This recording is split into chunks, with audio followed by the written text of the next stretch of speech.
Muy buenas noches, bienvenidos a Universo Tech. Hoy es jueves, son las 11 y un poquitito, y como siempre vamos a hablar de temas muy interesantes relacionados con el mundo de la ciencia y de la técnica, pero en esta ocasión vamos a acentuar un poco todas las reflexiones y todo nuestro esfuerzo en un tema muy apasionante que creo que a todos os va a encantar. Haremos algunas reflexiones muy interesantes sobre la cosmología actual y en base a todo eso pues sacaremos también unas conclusiones muy interesantes sobre el origen del ser humano. Así que estaros atentos a este programa de Universo Tech de hoy, jueves, día 6 de mayo.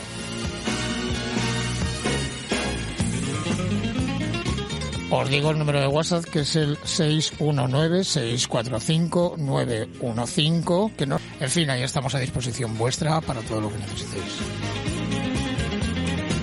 Tengo una sorpresa, que es una grata charla con Jordi Barea. Jordi Barea y su hermano David Barea forman parte de mi familia espiritual e intelectual.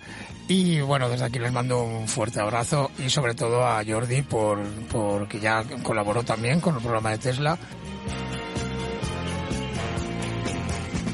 Un tema interesante, o más que interesante, ¿no? Una locura. ¿Es la Tierra de verdad una esfera? ¿La Tierra de verdad se mueve? ¿O aparentemente se mueven los astros? ¿Cómo podría cambiar nuestras vidas si la Tierra no fuera en realidad una esfera? Primera reflexión para el primer oyente. Yo lo que me niego es a no reflexionar. Entonces sí que soy un negacionista convencido. Yo quiero reflexionar sobre dónde vivo, cuál es mi casa. Hay algo interesante, a ver si ustedes lo entienden. ¿Estamos nosotros todos obligados a tomar la autoridad como la verdad? Quiero decir que la autoridad científica nos dicta una serie de teoremas y de leyes perpetuas que supuestamente tienen que funcionar, como es el caso de la física, que en Tierra funcionan, ¿no? Pero ¿y qué pasa con el espacio? ¿Quién comprueba que todo eso sea real, no? Bueno, mi espíritu buscador y aventurero y mi pasión por descubrir cosas nuevas me ha llevado a traeros hoy una entrevista con mi amigo Jordi Barea. Y bueno, mando también efusivo abrazo a David Barea por todo el trabajo que están haciendo y cómo los están de verdad llevando locos la censura con todos los canales que abren en YouTube, ¿no? Y en otras plataformas y en Facebook, ¿no? Últimamente la censura está siendo brutal con el tema científico y con la reflexión de la forma de la Tierra.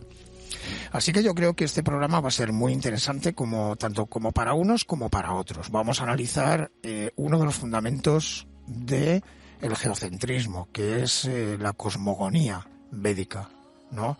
Esa cosmogonía enriquecida brutalmente, además, y de una manera muy sutil lo han pasado, digamos, la ciencia oficial lo ha pasado un poco a fábula y un poco a eso, ¿no? Al misticismo de aquellas épocas antiguas, de que aquellos antiguos no sabían nada. Pero fíjense muy bien que en aquella cosmología antigua que tenían los hindús, resulta que ya apreciamos que la Tierra es el centro, y es una cosa muy curiosa que también se aplica a nuestro entender y a nuestro observar diario en la realidad de cómo funcionan los astros, tanto la Luna como el Sol, como los planetas interiores y exteriores y toda la capa de estrellas, ¿no? Bueno, pues como os decía, hoy tengo el honor y la grata sorpresa de que haya accedido mi amigo Jordi Barea desde Varna. Jordi, muy buenas noches, ¿cómo estás?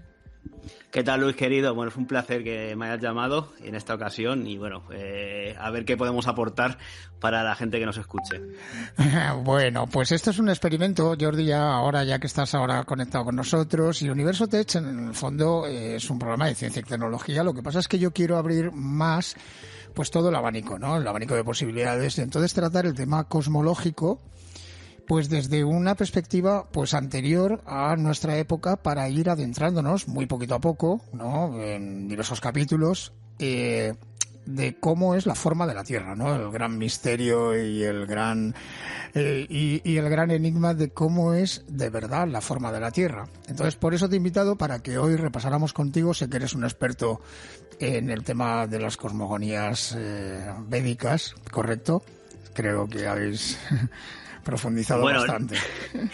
Yo creo que estudioso un poquito, experto, ¿no, Luis? Pero bueno, como tú bien dices, a la vista de las mentiras, sobre todo, ¿no?, de las agencias espaciales, que son más que evidentes, entonces se nos vuelven a abrir un montón de preguntas, como es la de la forma de la Tierra. Exactamente, por eso es como este es un programa típico, pues he preferido que empecemos un poquito por el tema más antiguo, ¿no? A ver cómo hace prácticamente 1500 años antes de Cristo, pues el sistema védico ya nos hablaba de un sol y una luna completamente distintos y de una cosmogonía completamente distinta, ¿no? Hasta incluso creo que habían llegado a la conclusión de que la luna era más grande y estaba un poquito más alta que el sol, ¿correcto? Sí, vienen a hacer un poquito lo que es el escenario cosmogónico, ¿no? Sí. A través de todos esos estudios. Pero bueno, antes de adentrarnos un poquito en eso, a mí me gustaría, como yo sé que tú has tocado alguna vez el tema de Tesla también en este programa, hacer mención de que el propio Nikola Tesla estudió, se conoció y tomó contacto con Vivekananda, que era un gran estudioso de los Vedas, y entonces ahí cogió muchos de los conceptos, sobre todo de éter y electromagnetismo, que después un poquito pues más profundizó él como científico. Y es un poquito más adelante, ahora nos remontamos a lo que tú decías, Luis, pero también es interesante otro personaje que fue Prabhupada, que justo no hace tantos años se fue a impartir el conocimiento del mundo védico hacia Nueva York, creo que fue, hacia América, y allí se dio cuenta, repasando las antiguas escrituras, que la Tierra era plana según sus propios estudios, ¿no?, tan antiguos, y estacionaria. Y entonces, a partir de ahí, se dio cuenta de que todo lo que les habían metido, sobre todo a través de ese imperio británico, ¿no?, en la propia India, a todos los habitantes de ese lugar, pues como que había influido tanto en el conocimiento antiguo que se había olvidado realmente de la propia esencia de las escrituras. Y es a partir de ahí que Prabhupada les solicita a sus discípulos que reúnan muchísimo, bueno, todo el dinero que puedan y se generen lo que es el nuevo observatorio que tenía que haber tenido lugar este año, pero con la crisis mundial que hay, pues lo han tenido que posponer para el año que viene. Esperemos que se pueda abrir en la India. Sí. Un observatorio donde se va a poder ver todos los cálculos matemáticos védicos conforme es lo que ellos le llaman el Brahmanda o huevo cósmico, con lo que tú venías a decir, Luis, con el Sol, la Luna y el resto de planetas girando alrededor de una Tierra plana y estacionaria. Sí, bueno, dicen que el universo surgió de un huevo cósmico, ¿no? El Gira Yabarda, ¿no? Es que además tiene, que es el útero de oro, ¿no? O algo así. Sí, bueno, si quieres un poquito, decimos las 4 cositas de los Vedas, que ellos obviamente que vienen a decir que vivimos en este huevo cósmico o Brahmanda, que coge el nombre de huevo cósmico o Brahmanda de la Trimurti o de las 3 deidades principales, que son Brahma, que es el arquitecto del universo, de Vishnu, que es el propio origen y el que más veces se encarna aquí en la Tierra, y Shiva, ¿no?, que es el destructor de los ciclos. Correcto, sí. Pero un poquito, yo quería hacer hincapié que a mí, básicamente como a todo el mundo, ¿no?, me ha gustado muchísimo la mitología védica o también las americanas, y al final uno intenta aprender de todos los conocimientos.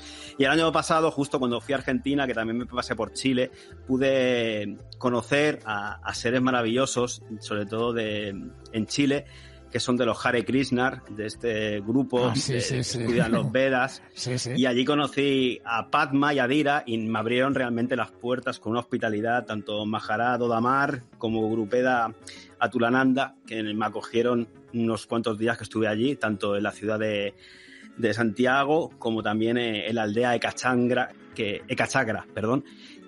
tienen ahí un poquito en la montaña, y pude convivir con ellos y me parecieron unos seres maravillosos que te lo dan todo y además con un conocimiento y una sabiduría eterna. Es increíble cómo cuando se profundiza en esas civilizaciones antiguas y en esa forma de vida, te llevas una sorpresa porque las personas que lo practican son realmente espectacularmente bellas. Es una pasada.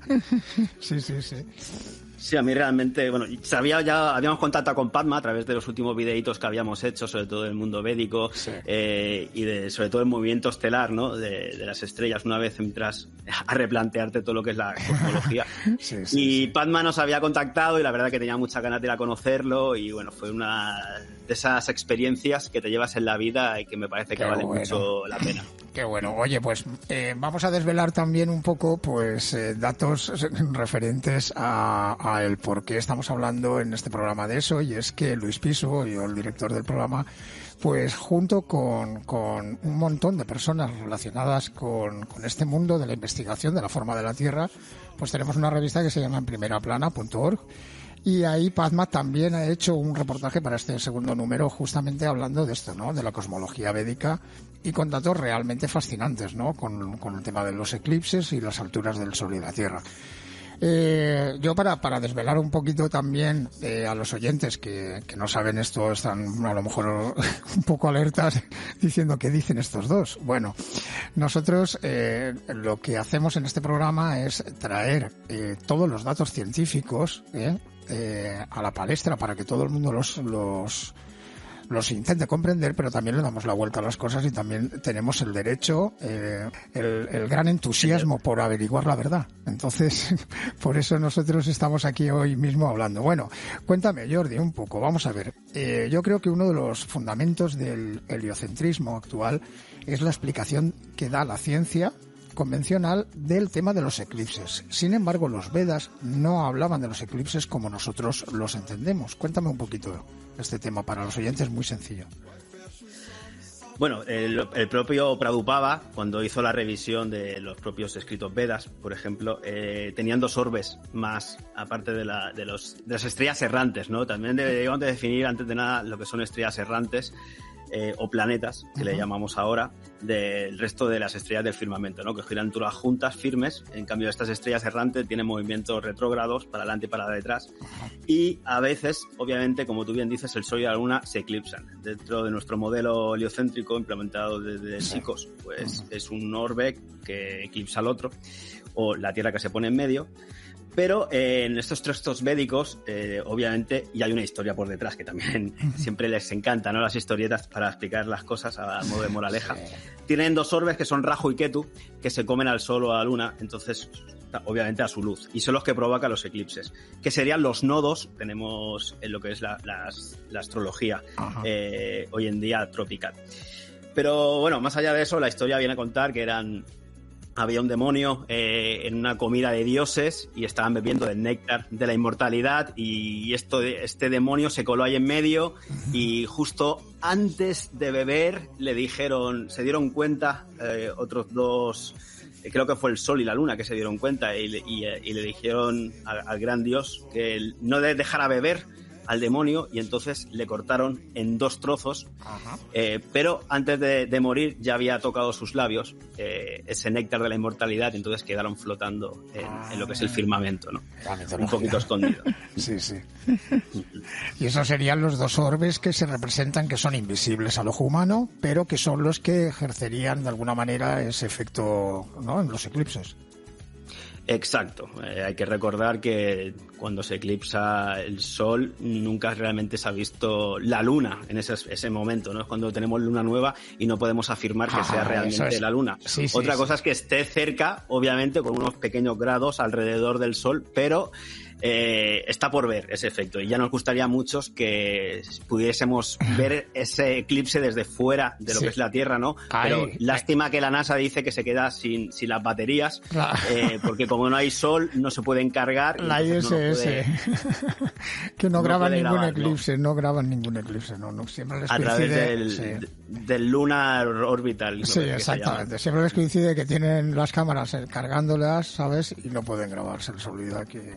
De todas maneras, permíteme un apunte, porque eso de que una luna nueva se ponga prácticamente en el mismo eje con respecto a la superficie de la Tierra y que el Sol, reflejando en una Tierra como es nuestro planeta, ¿no? Que se supone que es todo atmósfera azulita y agua y agua que es prácticamente un espejo, ¿no? ¿Por qué no refleja, estando prácticamente en el eje cuando hay un eclipse de sol, por qué no refleja la Tierra ni un solo rayo si ilumina un poquito la luna nueva? Es un gran misterio. Sí, ya, y el block spot que se debería de generar, ¿no? En Correcto. un cuerpo esférico. Y bueno, hay muchas cosas. Cuando te pones a examinar a la luz de los ojos que realmente quieres saber, pues hay incongruencias, como es esa tela, ¿no?, del universo, que dicen que por la masa de los cuerpos se dobla y todo tiende hacia el que más masa tiene, cayendo en una aceleración continua y perpetua, ¿no? Eso es lo que viene a traer un poquito Einstein en contra de lo que decía Newton, ¿no? La atracción de masas. Exacto, correcto. Pero para no dejarnos un poquito, me gustaría dejar claras 4 cositas de los Vedas antes de meternos, si te parece. Sí. Tú piensas que es un cuerpo de conocimiento muy antiguo. Ellos, por ejemplo, también tienen, aparte del astrológico, ¿no?, o astronómico, que sería el Jyotish, todo estudio de los astros y cómo nos afecta a nuestra personalidad, lo que sea la astrología védica, que tiene alguna diferencia con la astrología tropical que aquí se practica, pero bueno, eso es otro tema. También tienen, obviamente, la Ayurveda, ¿no?, en cuanto a medicina, a ese cuerpo de conocimiento que tanto saben ya no solo de plantas, sino de puntos energéticos de nuestro cuerpo. Y piensa que más o menos todo este conocimiento era de tradición oral, y se dice que hace unos 5.000 años Vyasadeva, que era un avatar de Vishnu, se dice, fue quien recopiló en el Himalaya todos estos conocimientos orales y les dio un cuerpo escrito, ¿no? Y por lo tanto hizo el Rig Veda. Veda significa conocimiento y Rig Logos, por lo tanto conocimiento del Logos. Ajá. Y ese Rig Veda se dividió en 4 libros, que era el Yajurveda, que es el libro de los sacrificios, el Samaveda, que son los cantos, el Atharvaveda, que son las fórmulas mágicas, y el Rig Veda propiamente, que son los himnos a los dioses. Más a más, ellos también sabes que tenían conocimiento de matemática, que usaban el cero, los decimales. Sí, matemática, unos burros, sí. Unos gurús, Schopenhauer y Jung, hasta estudiaron muy en profundidad, ¿no? Pero bueno, más allá de estos libros, también tenían otros que son los Puranas, y aquí viene lo más interesante en relación a lo que queríamos hablar hoy, me parece, que dentro de los Puranas está el Bhagavatam, que en su canto quinto, el ímpetu creativo, viene a explicar cómo son los movimientos del Sol y el resto de estrellas, ¿no?, y de astros tirados de sus carrozas. Un poquito como el gran matemático Giovanni Cassini en el año 1700 pudo describir, ¿no?, con sus maravillosas composiciones, que acordaros que Cassini, aunque hayan puesto una sonda en su nombre, usurpando totalmente sus conocimientos, que él decía era un hombre geocéntrico. Ajá. Y que no aceptó nunca las teorías de Kepler ni de la gravitación universal. Dicho esto, los Vedas, recordad también que dicen que buscando los aspectos más humanos, ¿no?, en armonía, para encontrar nuestra propia armonía, tenemos que desarrollar todo lo que es nuestra economía, que es el Artha, que le llaman ellos.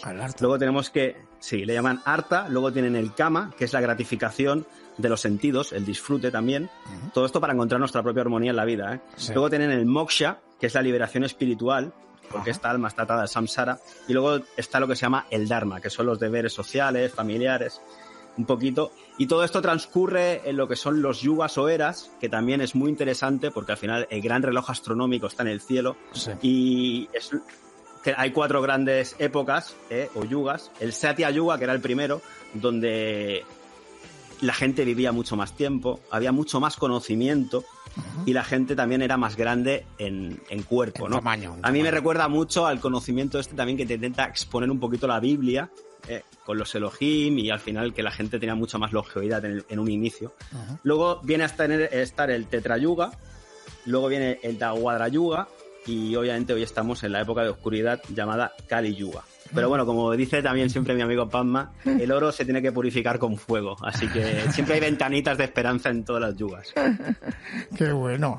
No, además es que es súper completo, además, toda esa cosmogonía, y por lo menos explican una cosa que es realmente inusual, ¿no?, que es el movimiento retrógrado de algunas órbitas, ¿no?, como Mercurio y Venus, ¿no? Entonces ellos, cuando hablan de este tipo de movimientos celestes, que creo que los ponen como diversas capas, ¿no?, de movimientos, ¿no?, Sol, Luna, estrellas, ¿no? Creo que luego los planetas interiores pertenecen también a una especie de gráfico en forma de flor de loto, ¿no?, que hacen. Ellos lo lo hacen un paralelismo con eso, ¿no? Con ese dibujo de la flor de loto, ¿no? Con los movimientos de los planetas interiores, ¿no? Bueno, es que realmente, por ejemplo, visto geocéntricamente, como a nuestro entender es el universo, o al menos este plano donde existimos, Venus obviamente que tiene una forma al cabo de las vueltas que le da a la Tierra o a este reino donde habitamos, en forma de flor de 5 puntas. Correcto. O sea, y es que además, si tú te pones a mirar matemáticamente y con un dibujo que se dice, ¿no? Que dan los planetas, solo tienen sentido con la Tierra en medio, porque si pones cualquier otro planeta o el Sol en medio, se dan unos dibujos que no son armónicos. Pero con la Tierra en un centro, obviamente que todo eso cobra sentido y belleza. Exactamente, por eso además me alegro mucho de que me hayas recordado que en estos programas hemos tratado también el tema de Tesla, le hicimos un homenaje, además contigo que participaste también. Y es curioso porque entonces si todos los cuerpos celestes, la naturaleza misma y el cuerpo humano forman parte de un sistema completamente electrónico o eléctrico, ¿no? Electromagnético, electrostático, etcétera, ¿no? Pero vamos, la energía eléctrica está completamente presente, ¿no? Todos estos condicionantes que nos exponen los Vedas también cuadrarían perfectamente en un universo eléctrico. Ahora luego hablaremos un poquito de eso también. No tenemos mucho tiempo, la verdad, pero bueno, explícame. Sí, bueno, a nuestro entender, obviamente que todo forma parte del electromagnetismo, ¿no? Nosotros por dentro también tenemos un pH, nuestras células, por ejemplo, tienen 1,2 voltios y al final todos son pérdidas en la última valencia de electrones. Exacto. Por eso somos un poquito más salados por dentro, ¿no? Nuestra sangre. O sea, al final la electricidad corre por ahí y el universo, como decían los egipcios, ¿no? Arriba igual que abajo o dentro como fuera, pues vienen a decirnos también los Vedas que el mundo electromagnético es el que está presente en nuestro reino. Un reino en el cual en el centro había un monte Meru, o Sumeru, que le llaman, donde había una montaña llena de oro, que es la electromagnética, y de ahí salían como un gran carro hacia la montaña última de los 7 grandes círculos rodeados por 7 grandes océanos, que es la montaña Manasotara. Entonces, bueno, a partir de ahí, como tú bien has dicho antes, ya vamos un poquito rápido, que sé que no tenemos mucho tiempo, pero bueno, hay lo que se llama el mundo terrenal. Por debajo hay 7 niveles subterráneos donde viven los nagas, las serpientes, que son grandes constructores, y más arriba de nuestro mundo terrenal hay 7 niveles más también, que son el mundo celeste, donde arriba de todo está la estrella Drubaloka, que es la Polaris, que no cambia nunca. Ellos ya la tenían reconocida hace 5.000 años. Hace 5.000 años, claro. Y no se ha movido de ahí, Y no se ha movido de ahí. Eso es un gran tema, ¿no? Porque obviamente desde la oficialidad nos dicen que la precesión equinoccial es la que genera las eras, ¿no? En ese movimiento de peonza que tarda 25.920 años, al cual le llaman año platónico, ¿no? Cuando en el equinoccio pues han pasado todos, en este caso, las constelaciones, por ese mismo punto vernal que se llama. Ahí habría que diferenciar lo que son las constelaciones de los signos zodiacales, porque los signos es lo que se genera por el movimiento de analema solar, que está muy bien representado en este canto quinto del ímpetu creativo del Bhagavatam. Y justo nosotros, como lo entendimos yo con mi hermano con los videitos que hicimos, pues fue que Padma nos contactó y dijo: hostia, pero os estáis diciendo lo mismo que dicen los textos antiguos védicos. Y dije: pues venga, vamos a ponernos manos a la obra. Qué bueno. Bueno, vamos a refrescar un poquito la memoria a los oyentes también para contarles que un analema solar pues es la posición que adopta el Sol todos los días del año, y entonces eso forma una especie de anillo en forma de 8, lo que se interpreta muchas veces como el símbolo del infinito, ¿no? Y son movimientos que en el sistema heliocéntrico nos han hecho prácticamente creernos que es la Tierra la que está ahora girando, y con sus 8 movimientos produce ese efecto aparente, porque la ciencia siempre habla de un movimiento aparente del Sol y ¿no? Cuando en realidad la ciencia lo que dice que la Tierra también se mueve, ¿no? Pero en este caso, pues nosotros lo que vemos normalmente es una situación del Sol y de la Luna que se va moviendo respecto a los días, y eso forma una figura que se llama analema. Era para que la gente lo supiera. Sigue, perdona. Sí, no, exacto. Es lo que tarda el Sol. Nosotros decimos que no cumplimos años porque un año es lo que tarda la Tierra en darle la vuelta al Sol. Nosotros decimos que cumplimos analemas porque es lo que tarda el Sol en darle la vuelta a la Tierra. Exacto. Que la Luna también tiene el mismo dibujo de Analema, obviamente, lo que tiene 12 o 13 dependiendo del año, ¿no? En una película muy famosa de Hollywood, de las primeras, para implementar cierta religión, que todas las religiones, quiero decir que seguro que tienen conocimiento, otra cosa es la usurpación que se ha hecho del mismo. Sí. No sé si te acuerdas, una gran carrera de cuadrigas en una gran película que se llama Ben-Hur. Sí, eso es inolvidable, esa escena. Que Ben-Hur literalmente significa Ben es hijo y Ur es el sol, el hijo del sol, porque obviamente todas han bebido de una religión egipcia, a nuestro entender, y por eso hasta en la propia historia católica te tienen que poner delante tuyo esa carrera que hacía el sol, con los caballos que se llamaban Antares, creo recordar, y alguno más, contra el Marte, que era el de Roma, el representante, que era un caballo negro. Y entonces, si te lees, por ejemplo, ya no solo los jubileos, sino también el Apocalipsis, también puedes encontrar una relación muy directa, que también algún videíto hemos hecho respecto a eso. Muy interesante, además, claro, porque ellos las constelaciones también las tenían exactamente en la misma visual que nosotros. O sea, es muy curioso, pero las constelaciones y la estrella polar no se han movido desde entonces. Entonces, cuéntame un poquito, porque, a ver, según el dossier que ha escrito Padma para la segunda edición de la revista, la Luna estaría un poquito más alta que el Sol, no mucho más. Tengamos en cuenta que los Vedas no medían en millones de kilómetros como si no hubiera un mañana, como hace la ciencia hoy en día, ¿no? Sino que tenían unas medidas mucho más reducidas, ¿no? Pero sí que habían llegado a la conclusión de que la Luna estaba más alta que el Sol, ¿no? Y que la Luna era un poquito más grande. Hablan de kilómetros, no sé si la relación era de 54 kilómetros a 70 kilómetros, ¿no? O algo así. Unas medidas muy parecidas a esas. Mira, te voy a ser sincero, yo tengo ganas de ver lo que ha escrito Padma, todo el desarrollo que ha elaborado para también seguir aprendiendo, ¿no? Ahora mismo no tengo las medidas, pero sí que te voy a decir que las medidas están todas dadas en yoyanas, que le llaman ellos, sí, en los libros antiguos. Sí. Entonces, las yoyanas, el problema que hay es que no está definido la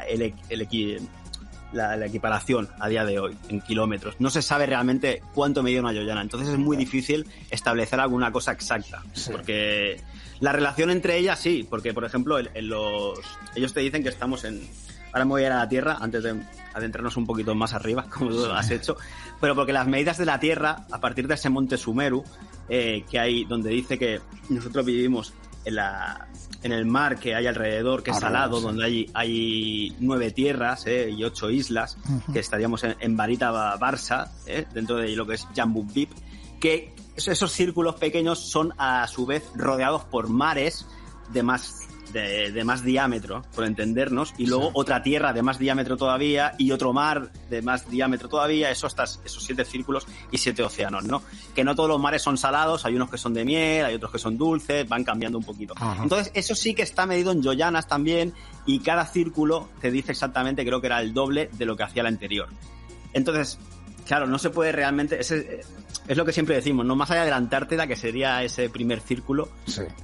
Para ellos podrían haber mucho más. Toma mucho más sentido, cobra todo sentido el entender que más allá del paralelo 60 no nos dejan explorar, porque capaz que nos encontramos con esas tierras que sí que están descritas también en este mundo védico, ¿no? Tan apasionante. Claro. Y como tú decías, Luis, para arriba pues pasa algo parecido. Y claro, exactamente no podemos saberlo. Lo que sí que es verdad que dicen que la Luna pues está un poquito ahí más cerca que el Sol. Y bueno, yo tengo ganas de ver este estudio que ha hecho Padma con un amigo también que es matemático, porque tenemos que seguir aprendiendo. Sí, con Gerardo, muy bueno, está muy bien, está muy bien. Y espero que todo el mundo lo entienda. Claro, tenemos que decir a los oyentes lo siguiente. Nosotros estamos intentando, de alguna manera, ¿no?, confrontar una segunda posibilidad, ¿no?, dentro de la cosmogonía que ahora mismo en el siglo XXI todo el mundo ya piensa que ya está todo descubierto, que ya está todo más o menos claro por dónde van los tiros, y que los viajes espaciales son los que se van a encargar de darnos más datos. Y nosotros lo que hemos hecho es pues intentar rescatar esos fallos que hay dentro de la ciencia para construir un modelo nuevo que se adapta casi mejor a la realidad de lo que la matemática y la física y los libros de ciencia y los viajes espaciales nos intentan contar. Por eso os he traído a este programa pues el primer capítulo un poco de la forma de la Tierra, y por eso nos hemos ido antaño a una de las, creo yo, que de las cosmogonías más completas que hay, ¿no? Bueno, sigue, perdona, no te quería interrumpir, perdona. No, tal cual. Es súper interesante porque a través de estudiar la parte a lo mejor más antropológica y de enseñanzas de las religiones te das cuenta, como por ejemplo también pasa en la Biblia, de que estaban describiéndote una tierra plana y circular y estacionaria, ¿no? Más allá de que hayan 4 esquinas, pero los movimientos de todos los astros son circulares. Sí. Entonces es apasionante ver cómo probablemente hubiera habido un protoconocimiento, y hasta en los propios nombres, ¿no? Se puede ver, al menos yo lo intuyo así, porque por ejemplo, más allá de que tienen muchas deidades los Vedas, sobre todo Padma siempre me lo dice, es monoteísta esta religión, porque sí, está Krishna por encima de todo, ¿vale? Claro. Y cuando, claro, tú te vas porque el resto son semidioses, pero claro, tú dices Krishna por encima de todo, y no será la energía parecida a Cristo, que también el mundo más cristiano me está queriendo, no sé, ¿no? Implementar en otro lugar del plano. Por ejemplo, tienen a Brahma, que se casó también con Sarasvati, que era su prima. Y aquí dijéramos, en el catolicismo tenemos a Abraham, que se casó con Sara, ¿no? Que también sí, era su prima, se hizo pasar en alguna escena. Sí. Que son parecidos muy, muy razonables, ¿no? Sí, los Vedas tienen al dios Karna, que prácticamente su madre Kunti lo abandonó en el río, ¿no? Igual que a Moisés. Sí, entonces, sí. Y es el dios Sol, igual que nos quiere representar, sí, obviamente, con este Cristo, este nacimiento después de los 3 días de diciembre, ¿no? Que el Sol está quieto, sí, hasta que vuelve a hacer todo su ascenso. Yo veo muchos paralelismos entre muchas culturas antiguas y, bueno, es apasionante, me parece, intentar descubrir a los ojos de la mentira, porque antes hemos arrancado, Luis, un poquito con lo que me has preguntado, que los eclipses, que hemos estado hablando de Rahu y Ketu, sí, pero claro, la gente nunca nos han explicado lo que es el efecto del selenium, que es que se está eclipsando. Tú estás viendo el sol y la luna, sí, y encima se está eclipsando de arriba para abajo, una cosa que es imposible que se dé en el momento heliocéntrico, ¿no? En esta teoría. Sí. Entonces, es a esos ojos de las cosas que no coinciden con lo que debería ser, que muchos nos estamos empezando a repreguntar cosas que hasta ahora resulta que teníamos que dar por sentadas que eran obvias, pero no son así. Sí, hasta incluso, fíjate, la cosa más sencilla del mundo que vemos todos los días, que es las fases de la luna. Las fases de la luna, evidentemente, y cualquiera que reflexione un poco y se sitúe como observador entre el sol y la luna y vea los cambios de la luna constantemente durante 28 días, tendrá como consecuencia lógica, si lo reflexiona bien, que la luna no se ilumina así o hace esas sombras por culpa de la sombra de la Tierra. Eso es completamente evidente. Entonces el sol tendría que estar girando alrededor del eje de la sombra que nosotros vemos cada 28 días. Eso es completamente inusual, ¿no? Es imposible. Sí, pero ahora ya dicen que ya no es por la Tierra, ¿eh? Ahora ya dicen que es por el reflejo de la posición. Van cambiando. Esto es como en los kilómetros al Sol, ¿no? Que al principio Copérnico dijo que eran 3 millones de kilómetros que estaba el Sol, luego vino el otro, lo puso a 20 millones, y luego vino el otro y dijo, no tenéis ni idea, está a 150 millones de kilómetros. Exacto. Dijo el jesuita Maximilian Angel, y así se quedó. Ya tenés la unidad astronómica, y a partir de ahí, sacándola de que Venus en el tránsito por el Sol era del mismo tamaño que la Tierra, por resolución angular, ya te puedo poner todos los cálculos que yo quiera en un mundo prácticamente inventado por mí.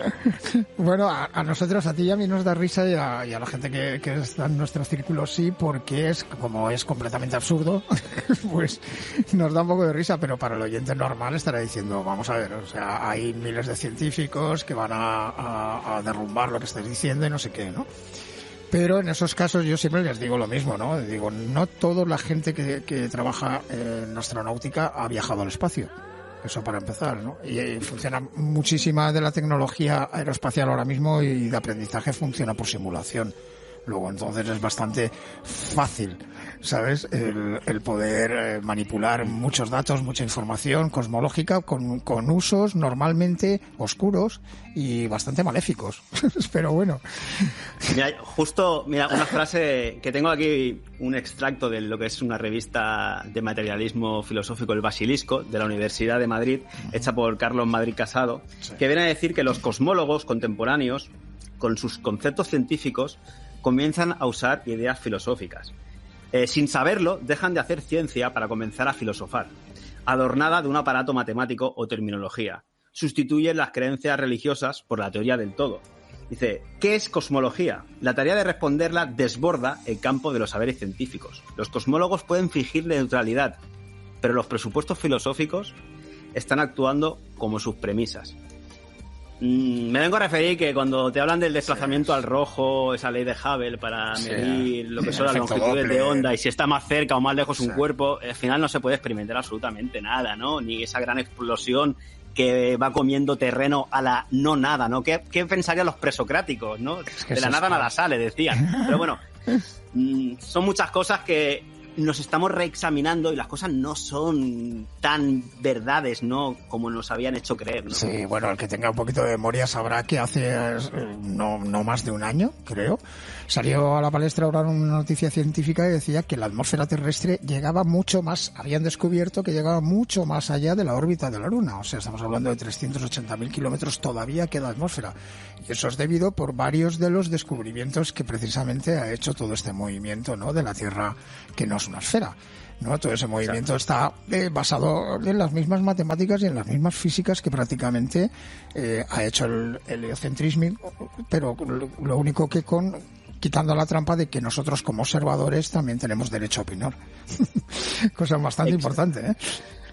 Exacto. Mira, los Vedas le llaman a ese punto Antariksha, que es la línea que separa del espacio exterior, ¿no? Un poquito, que vete a saber lo que hay. Lo que pasa que, claro, nos dicen que hay un frío absoluto de menos 270 grados y al final tú la olla de agua, cuando la calientas, necesitas taparla con algo, porque si no hace que los dos, dijéramos, temperaturas, ¿no? De dentro de la olla y de fuera vienen a equilibrarse. Entonces, claro, nos dicen que la atmósfera, que cada vez es menos densa, ¿no? Para arriba de la Tierra, simplemente se queda ahí por una gravedad, de alguna manera, extraída de lo que es el frío y el vacío exterior, que realmente debería implosionar la Tierra. Y el coche de Tesla tiene que estar hecha de diamantes o algo, porque si no, a 250 grados, vamos, no hubiera quedado el coche, no, ni los rabos, ¿no? O sea, lo que no puede ser es que en tierra un neumático a un 50 grados más o menos centígrados se empieza a derretir. Y sin embargo, un coche en el espacio a 250 grados, no. Eso es un poco extraño. Por eso, un poquito estamos haciendo lo que hizo Prabhupada, que fue, él revisó en su momento, ¿no? Los textos, se dio cuenta de que la Tierra no era como la NASA nos lo había contado, y nosotros estamos haciendo un poquito lo mismo, ¿no? Estamos revisando toda la teoría heliocéntrica y las cosas nos estamos dando cuenta de que no cuadran absolutamente para nada, y que probablemente los antiguos, sean Vedas, sean mayas o sean cristianos, es igual, al final en sus escrituras hay un conocimiento que es digno al menos de poner encima de la mesa y tenerlo en cuenta, ¿no? Y rebuscarlo. Sí, completamente de acuerdo contigo, y además se lo recomendamos a todos los oyentes que por favor no ignoren la gran cultura y el gran conocimiento matemático y astronómico que tenían prácticamente todas las culturas antiguas, ¿no? Incluidos los egipcios, etcétera. Y lo que no podemos tampoco desechar de nuestra cabeza es que esos grandes monumentos realizados en aquellas épocas no tienen parangón con la época actual.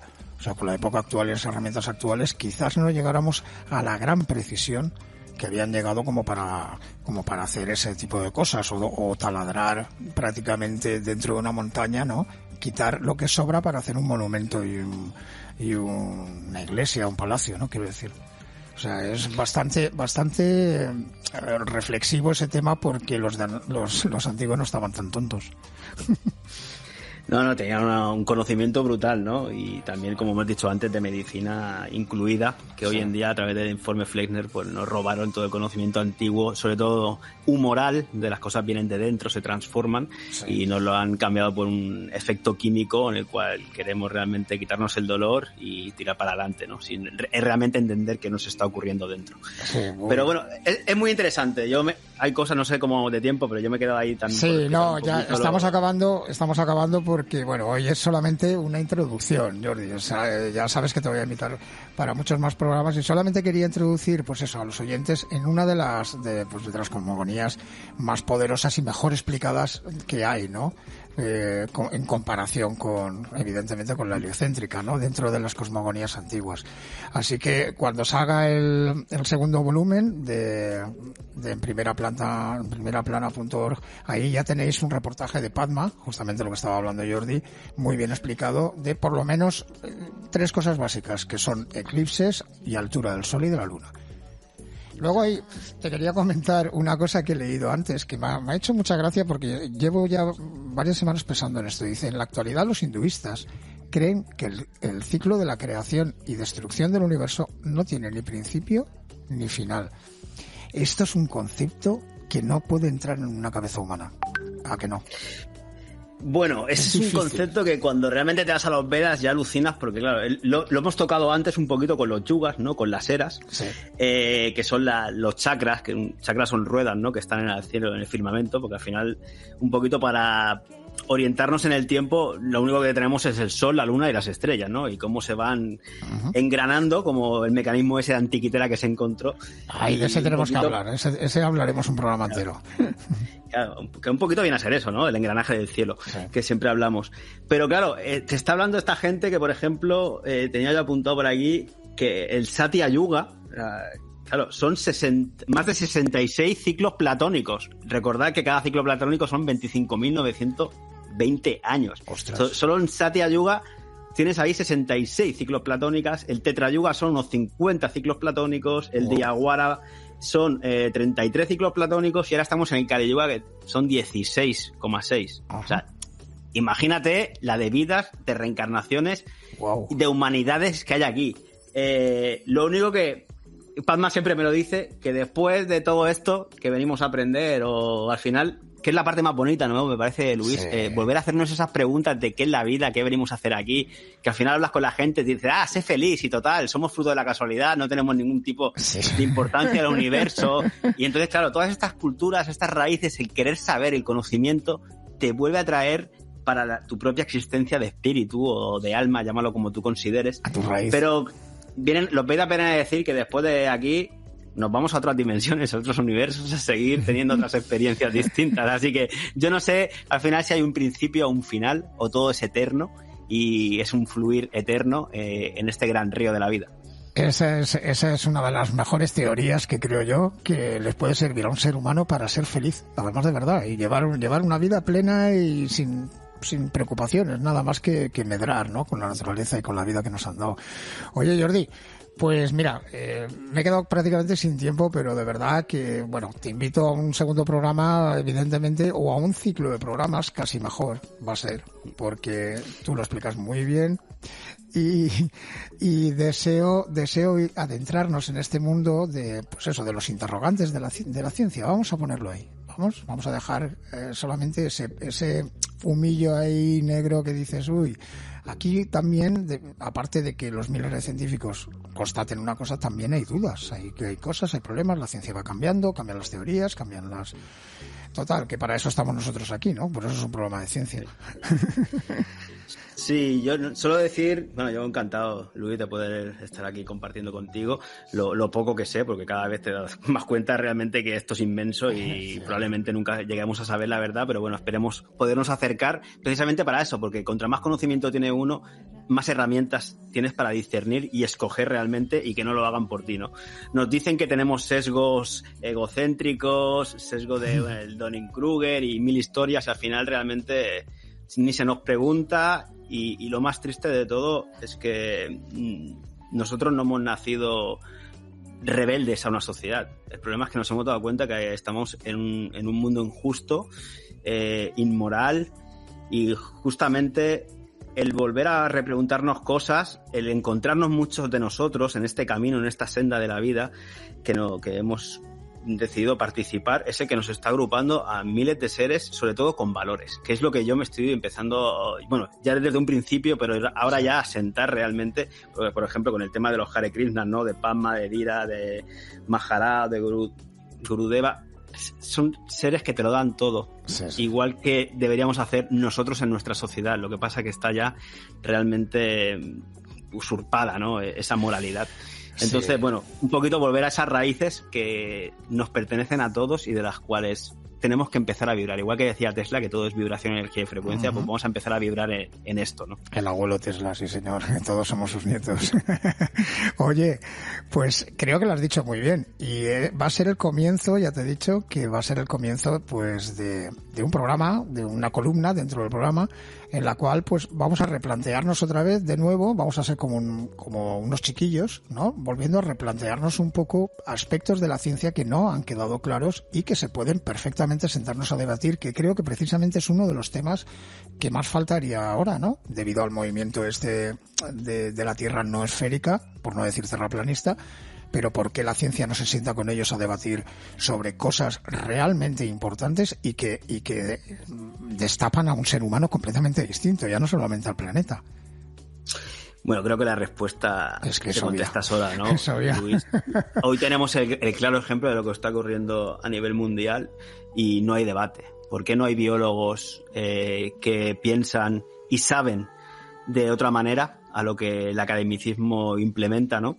En cuanto a lo que es un virus o lo que es una PCR, entonces puedes ver que no hay debate. Entonces, siempre que no haya debate es porque algo tienen que ocultar. Correcto. O tienen miedo de que realmente la gente empiece a pensar. Porque han creado un sistema donde todo el mundo piensa lo mismo y donde encima te dicen qué sentir y cómo actuar. Y el gran problema que hay para ellos es que la gente se ponga a pensar por sí misma. Y entonces, claro, ya, como bien decíamos antes, contra más conocimiento tienes, más herramientas para tú poder escoger por ti mismo. Ay, por eso nos han hecho trabajar tantas horas, para que no nos den ganas ni de pensar, macho. Exacto. Bueno, te dejo con un fuerte abrazo, Jordi. Ya sabes que invitado estás, que a lo mejor quizás es esta columna cada 2 semanas. Y muy bienvenido y muchísimas gracias por aceptar siempre de buen grado este apoyo al canal. Muchísimas gracias. Gracias a ti, Luis, gracias a todo el mundo que nos vaya a escuchar y siempre decimos lo mismo, ¿no? Aquí no queremos realmente imponer ideas a nadie, simplemente intentar echar información encima de la mesa para que todo el mundo incorpore la que considere y siga investigando por sí mismo. Así Exacto. Que un saludo y un abrazo enorme. Muy bien, eso es lo que hay que hacer, investigar. Pues nada, te espero de aquí 2 semanas, Jordi. Un fuerte abrazo, gracias. Dale, maestro, un abracito.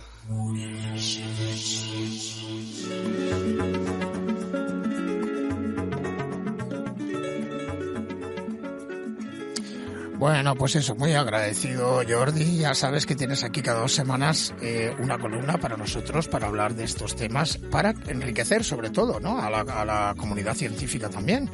¿Por qué no, no? ¿Por qué no hacen frente también y confrontamos, ¿no? Ideas y opiniones dentro de la ciencia? Para eso es un programa de ciencia cara al público. Y bueno, transmitimos en FM a través de la 101.9 también para la zona de Valencia, todo hay que decirlo, porque en el coche también mola mucho escuchar Universal Tech y Sol Radio. Y creo que con estas reflexiones de hoy y un programa que dura 57 minutos es difícil que ustedes saquen una conclusión, evidentemente, pero sí están pendientes de esta emisora de solradiolive.com, que además la pueden pues tener ahí en su web, en el móvil, y tenerla accesible. Emitimos 24 horas y bueno, el contenido es brutal. Tenemos contenido prácticamente casi 14 horas diarias de diversos aspectos, de diversos temarios, de magazines, de música, de alimentación, de comercio. Bueno, en fin, es una locura. Sol Radio Live. Os dejo hasta la semana que viene.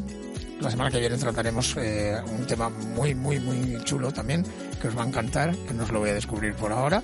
Y nada, yo creo que con esta musiquita para descansar un rato, creo que por hoy hay bastantes datos como para que cualquiera de ustedes se vayan a la fuente de información más fiable que tengan y vayan comparando lo que estamos diciendo. Se queda dentro del rollo un poco mitológico y fabuloso, ¿no? De las fábulas aquellas antiquísimas, pero hay que pensar que aquellas culturas antiguas tenían un conocimiento muy estricto del cielo, lo habían estudiado muy bien y habían sacado unas conclusiones realmente fiables, ¿no? Así que nada, en su mente va a quedar el que les pique la curiosidad y sigan buscando y bueno, y sobre todo que sean felices en la búsqueda, que es de lo que se trata, ¿no? No hay otra cosa. Muy buenas noches a todos, muchas gracias, soy Luis Piso, os espero jueves de la semana que viene de 23 a 24 horas con un tema científico y técnico. Gracias y buenas noches.